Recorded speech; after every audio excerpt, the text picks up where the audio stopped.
press it in with a pen or something. Oh, it's perfect. It'll start back up. Okay, I'm in the car right now. Can you make the formula? I'm gonna be home and...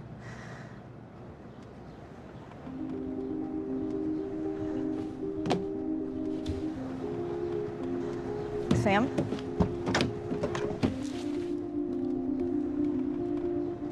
Sam?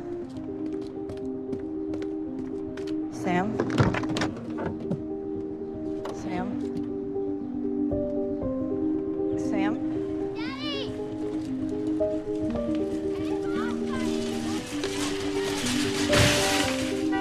Where's my daddy? Sam?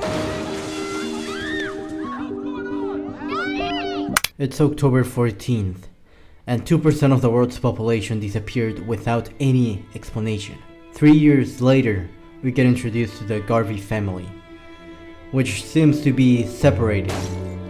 There's also a magic man that can cure grief, and later on we learn that there is a man that can come back from the dead. All of this takes place in a post-departure world. That's how I'll explain the plot of this show to anyone that hasn't seen it. In this video, I'm not going to tell you why you should watch the show. It's difficult to explain what exactly the leftovers did and how it affected me in a way no show has affected me before. But I'll do my best in this video essay. We all humans desire to find a reason of our existence, which is defined by the unknown. We might find the calm and answers in religion, science. We'll never know the real answers to those big existential questions that humanity has questioned since they lived on caves.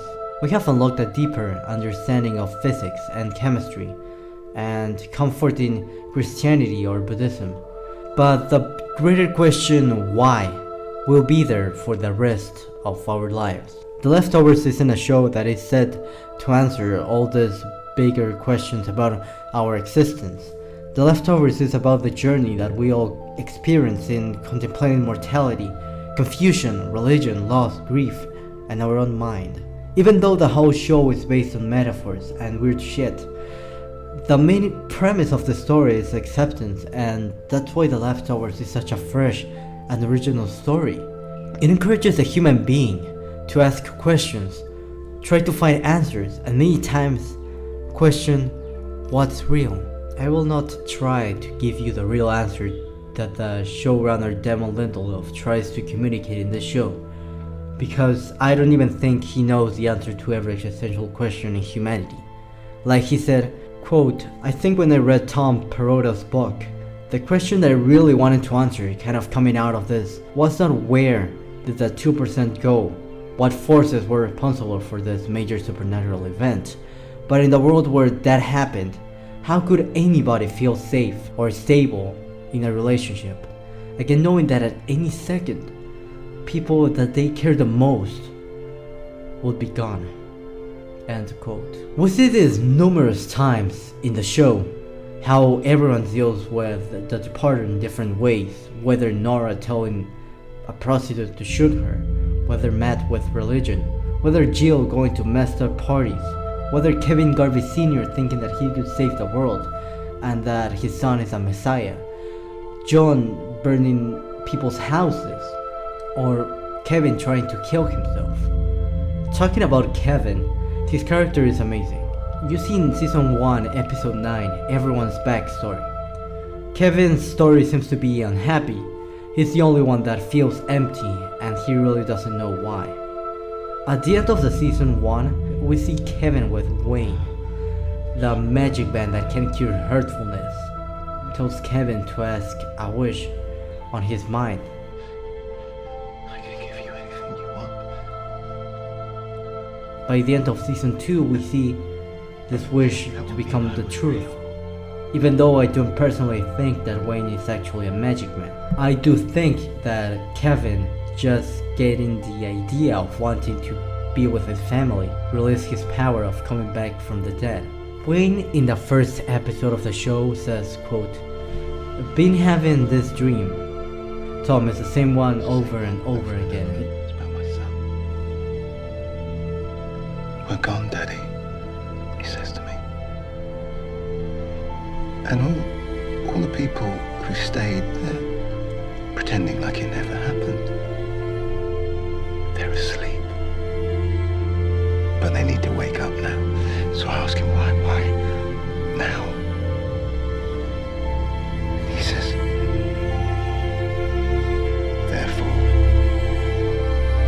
watch and remember that by the space of 3 years I ceased not to warn you, night and day. End quote. I think that this tells us a lot about the characters of the show, how all of them pretend like everything's alright by calling the day of the departure a hero's day, a holiday. This can be expressed by the Guilty Remnant, as in the first episode we see them spelling, "Don't waste your breath." The same thing is said by Nora in the last episode where the nun that Nora was such a friend of pretends that she didn't even have any relationship with a man in a motorbike, even though we see this man climbing down off a room.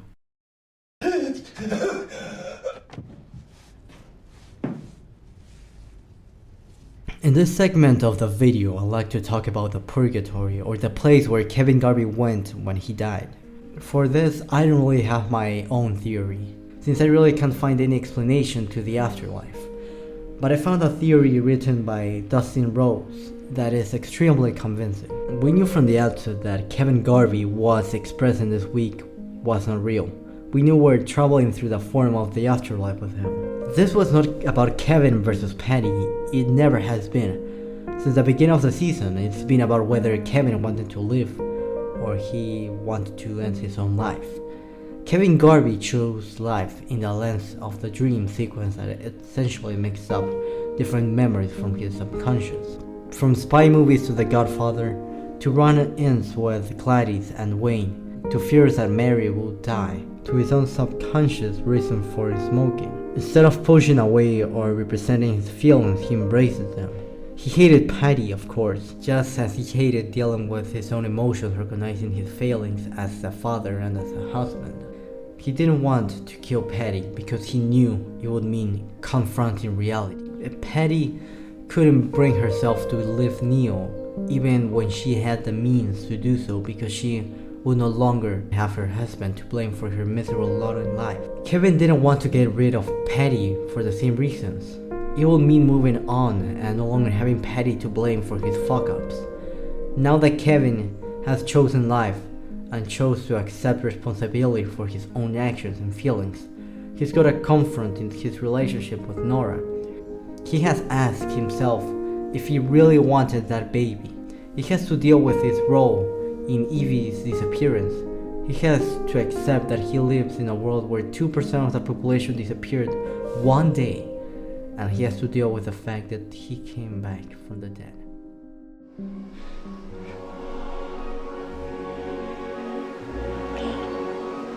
Would it help it?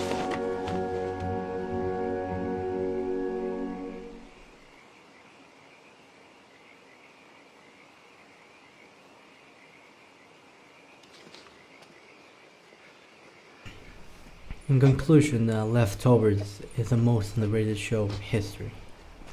The Leftovers made me understand the world.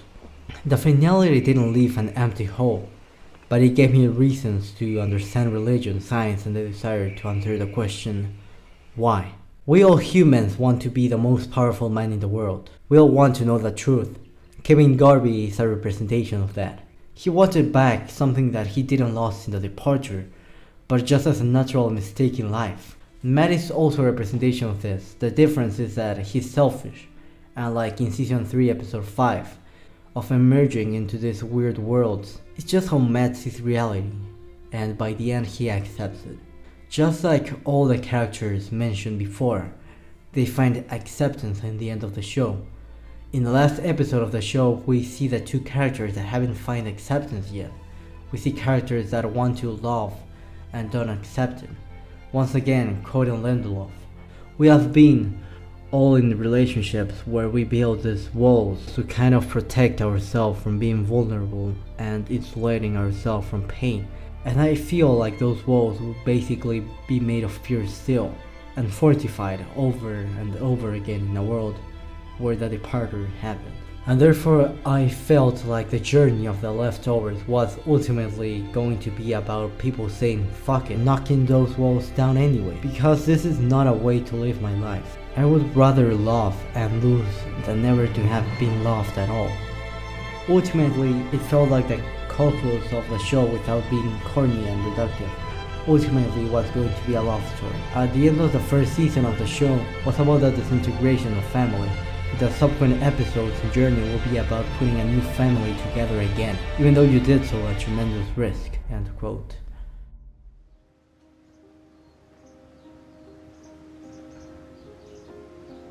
You do? Why wouldn't I believe you? You're here.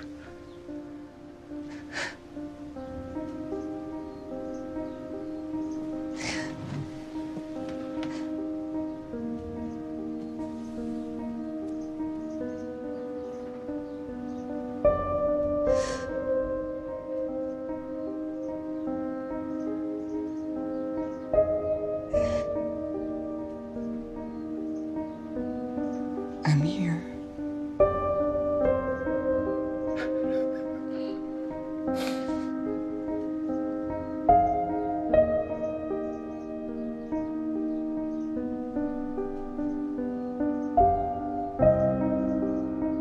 And just like in the last episode of the show, with the goat, we need to let go of our sins, let go of our past mistakes.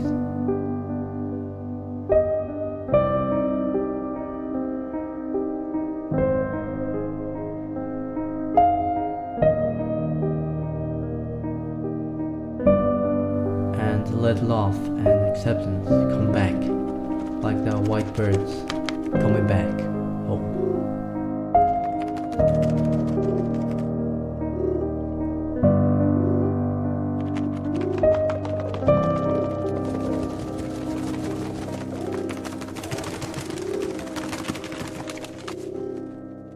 And every stranger's face I see reminds me that I long to be homeward bound.